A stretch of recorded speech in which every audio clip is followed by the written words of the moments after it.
हम कहां दुनिया की मोहब्बत में फंस गए, कैसी कैसी मोहब्बतों में फंस गए, इश्क मजाजी में फंस गए। लड़की को देखो तो लड़के के पीछे पागल, लड़का देखो तो लड़की के पीछे पागल। अरे तुम दोनों को बताओ जन्नत में जाना है नहीं जाना, क्यों एक दूसरे के पीछे पागल हुए हुए हो? अगर दीवाना बनना है तो मदीने के बनो, मदीने वाले के बनो। इनकी दीवानगी तुम्हें जन्नत में ले जाएगी।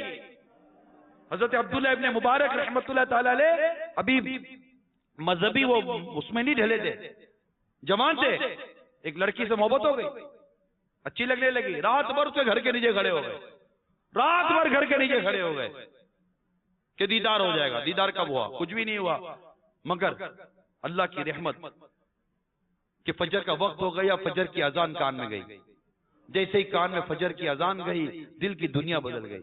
कहने लगे कि तू रात भर औरत के लिए खड़ा रहा, तुझे क्या मिला?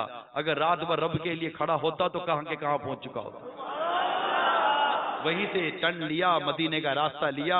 अब्दुल्लाह इब्ने मुबारक रहमतुल्लाह ताला अलैह वक्त के बहुत बड़े वली, बहुत बड़े मुफ्ती और बहुत बड़े मुहद्दिस बन गए।